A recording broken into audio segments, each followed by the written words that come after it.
Pertanyaannya banyak Ustaz. Sesuai apa yang dijelaskan Pak Ustaz, saya rangkum. Yang pertama, Pak Ustaz bilang sholat kita tidak sah kalau kita tidak niat di dalam hati. Hanya sebatas usolli fardhu maghribi misalkan. Sedangkan anak-anak di sekolah agama, khususnya di dunia awaliyah, mereka hanya diajarkan sholat itu niatnya usolli sampai ya dari maghrib sampai misalnya seperti itulah niatnya semua, tidak ada niat dalam hati. Nah, kalau memang niat itu penting untuk menjadi syarat sahnya sholat, niat yang baik itu seperti apa? Nanti mohon dicontohkan. Yang kedua, boleh Ustaz lanjut. Yang kedua, bagaimana hukumnya pembagian waris yang tidak sesuai dengan syariat Islam? Apakah hukumnya itu haram atau memang dihalalkan? Kalau memang orang tuanya sudah ikhlas, atau memang udah laki-laki kamu kebagian 1, perempuan 2, tapi orang tuanya ikhlas, nah itu bagaimana hukumnya kalau memang pembagian hukum waris itu tidak sesuai syariat Islam? Masih ada lagi Pak Ustaz, sesuai rangkuman kalau ya, karena saya juga penasaran ini. Yang ketiga nih Pak Ustaz, tadi maka amal soleh itu masing-masing, ya kan? Anak tidak bisa menolong orang tuanya, istri tidak menolong suaminya, suami tidak bisa menolong istrinya. Bagaimana dengan hadis yang menerangkan bahwa ketika anak itu menjadi seorang hafiz Quran, maka mempunyai 10 syafaat untuk menolong orang tuanya dari neraka ke surga. Mungkin sampai itu aja. Mohon penjelasannya Pak Ustaz. Assalamualaikum warahmatullahi wabarakatuh.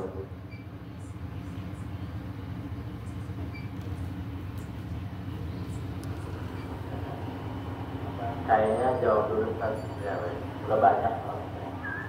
Nanti dari sebelah sana 5 kan. Bismillahirrahmanirrahim. Yang pertama tentang niat ya.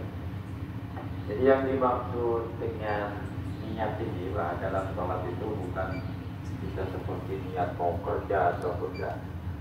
Karena niat sholat ini dia termasuk rukun. Jadi kalau ditanya bagaimana niat yang baik, apa jadi yang apa niat yang baik tentang sholat gitu ya tadi ya.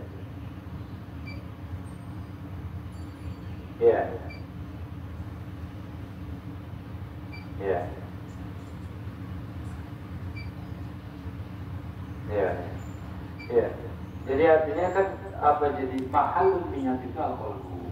Tempatnya niat itu di dalam hati. Jadi kalau lisan itu dia hanya untuk membantu. Jadi ketika usolli fardhu dhuhri arba'a raka'atin mustaqbilal qiblati lillahi ta'ala, jadi dalam hati saya niat sholat zuhur 4 rakaat menghadap kiblat karena Allah. Nah itu di dalam hati. Jadi bukan di lisannya. Kalau lisannya usolli fardhu dhuhri tapi di dalam hatinya tidak ada niat melakukan sholat, maka tidak sah, karena tempatnya itu di dalam hati. Sama seperti puasa juga sama. Jadi kalau anak sekolah di madrasah kemudian diajarkan tentang sholat sampai sholat yang lain, jadi itu diajarkan pelafalan niatnya. Jadi pelafalan niatnya, tetapi tempat niatnya kan tetap di dalam hati. Jadi ketika usolli fardhu dhuhri di dalam hatinya hanya fardhu zuhur. Jadi bukan hanya usolli fardhu dhuhri al-barakati Allah. Jadi kalau hanya sekedar lisan, maka tidak sah. Tidak sah niatnya. Karena tidak sah sholatnya karena belum ada niat. Nah, niat dalam sholat itu tempatnya al-qalbu hati. Sekalipun tidak mengucapkan usolli langsung Allah Akbar, di dalam hatinya saya niat sholat zuhur.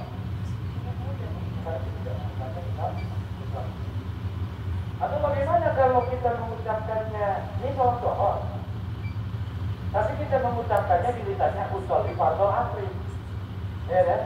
Kita mau sholat doa nih Pak, tapi di lisannya ucapin fardal hati, tapi di dalam hatinya sholat doa, niatnya sholat doa. Jadi masalah ini karena yang dihitung itu ya, kadang-kadang itu sholat doa.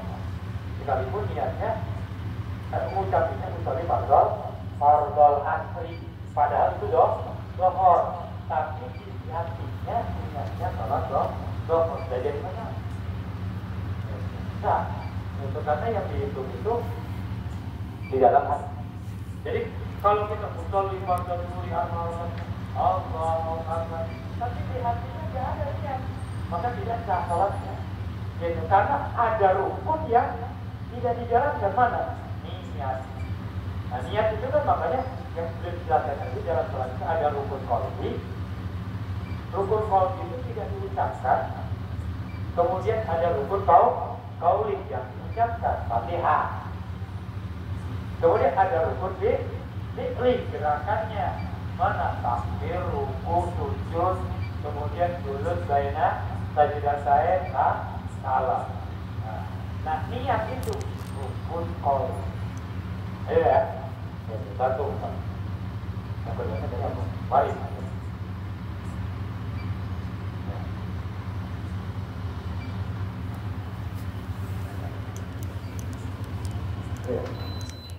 Kalau orang tuanya masih hidup, bukan waris namanya hibah ataupun hadiah. Yang disebut waris itu harta yang ditinggalkan setelah wafat. Itu disebutnya waris. Kalau orang tuanya masih ada, namanya bukan waris, namanya bisa hibah ataupun hadiah. Bagaimana kalau orang tua membagi hibah, waris ya, setelah meninggal? Ya berarti yang membagi bukan orang tuanya Pak, yang membagi ahli warisnya Pak, ya kan? Ya, dia yang membagi bukan orang tuanya, yang membagi ahli warisnya. Ya, itu kan pertanyaan tadi bagaimana kalau orang tuanya ikhlas kan itu. Jadi bagaimana membagi hukum waris tanpa sesuai dengan syariat? Jadi, yang pertama berkaitan dengan waris, Pak. Berkaitan dengan waris ini memang satu harus dijalankan sesuai dengan syariatnya. Ketika tidak dijalankan dengan syariatnya, ketika memang timbul keridoan, ketika timbul keriduan di kalangan ahli waris, jadi masalah. Pak Ustaz Paluti katanya. Ustaz apa? Saya minta repot supaya siapa namanya Pak? Pak Darjen. Ya Pak Darjen, Pak Ustaz Nawai Paluti. Contohnya, ini 3 orang ini satu keluarga. Satu keluarga. Waktu masih hidup orang tuanya, Pak Lutfi dikasih sawah 1000 meter sama orang tuanya, contohnya misalnya satu bapak, satu orang tua. Sementara Pak Ustaz Nawawi dengan padannya hanya 500. Ya, 500. Ketika orang tuanya wafat, ini kan sudah dihibahkan dari sini. Ya. Pak Lutfi 1000, Pak Darjan 500, Pak Ustaz Nawawi 500. Waktu masih hidup orang tuanya mah, ya ada apa. Tapi begitu orang tuanya sudah wafat, Pak Ustaz Nawawi mengubah kelebihannya ini. Ya. Yang kelebihannya ini, maka ketika ada salah satu ahli waris yang tidak ridho, ahli waris yang tidak bisa menerima, maka kembalikan lagi ke kami. Berarti mana? Pak Lutfi 500, samakan 500. Jadi yang 1000 meter itu di Pak Lutfi itu yang punya Pak Lutfi 500. Karena yang lain 500. Yang 500-nya kemudian dibagilah. Tapi ketika timbul keriduan, kata Mu'tasawi karena pada dia kemudian kemaluti, ya udahlah nggak apa-apa, walaupun saya 500 kamu 1000, saya jadi masalah, saya nggak mau mukul kata. Itu jadi masalah. Jadi kalau tidak ada tuntutan dari salah satu ahli waris, maka selesai. Kalau ada tuntutan dari salah satu waris, maka warisan atau hibah yang lebih itu harus disamaratakan. Ini masih bisa. Dari 500 yang. Jadi kalau sudah timbul keriduan, ya jadi masalah. Tapi kalau kemudian biasanya kesepakatan ya, udahlah, daripada nanti timbul fitnah, udah kita samain aja itu bagiannya di bagian waris ini ya, kita samakan aja bagiannya. Yang perempuan, yang laki-laki kita samakan saja. Silakan aja masalah kalau memang sama-sama gitu. Kalau tidak, kalau kemudian misalkan nih ada anak perempuan, gak bisa laki-laki itu menerima 2 bagian, kalau perempuan 1 bagian, jadi gak bisa disamaratakan. Kalau ada yang keberatan, ya gak boleh, harus tetap menjalankan. Ya ahli warisnya, bukan orang tuanya. Ya. Dan juga harta yang ditinggalkan oleh orang tua itu jangan langsung dianggap warisan, Pak. Karena ada beberapa hak ditirkan. Jadi harta yang ditinggal mayit itu tidak langsung serta-merta jadi warisan. Warisan itu nomor terakhir. Yang pertama apa? Hak di harta yang ditinggalkan orang yang meninggal itu, hak yang pertama kalau hak untuk mengurusi jenazah. Ya. Ya. Jadi yang terakhir tentang anak. Jadi bahwa kesolehan itu tidak boleh bergantung kepada individu yang lain. Ya. Terus kemudian bagaimana dengan hadis yang mengatakan bahwa ketika anak itu hafal Quran, anak itu bisa memberikan mahkota anak atau orang tuanya, salah satunya memberikan mahkota. Ya, kesolehan anak itu bisa memberikan pertolongan ke orang tua, tetapi kita sebagai orang tua tidak boleh menggantungkan ke anak. Bukan anak saya bersoleh, saya mah itu mau maksiat juga gak jadi masalah, mau banyak dosa juga, nanti anak saya yang nolongin. Yang tidak boleh itu begitu, Pak. Iya. Yang tidak boleh itu begitu.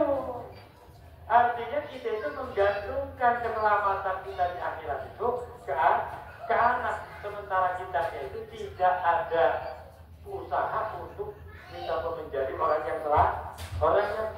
Itu yang tidak boleh. Hadis itu tidak salah.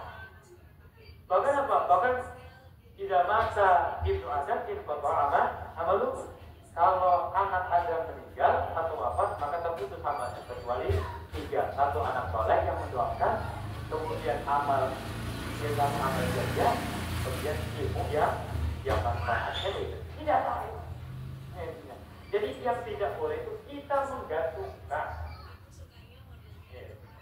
Anak saya suruh mondok, biar pintar, biar soleh, biar nanti bisa menyelamatkan saya di akhirat. Tapi kita aja nggak berusaha untuk menjadi soleh, nuntut anak suruh menjadi soleh, tapi kita orang tuanya tidak berusaha untuk menjadi soleh. Karena Pak, di surat Al-Kahfi itu, di surat Al-Kahfi ayat 82, wa kana abuhuma sholihan. Jadi orang tuanya, ibu bapaknya soleh. Nah, kesolehan ibu bapaknya ini itu bisa menjadi penentu soleh atau tidaknya anak. Karena kesolehan orang tua itu satu, menjadi penentu ke anaknya, ke akhlaknya. Yang kedua, tadi itu berkaitan dengan mal, berkaitan dengan harta. Kalau anaknya soleh, ibu bapaknya soleh, harta warisan nggak akan jadi rebutan.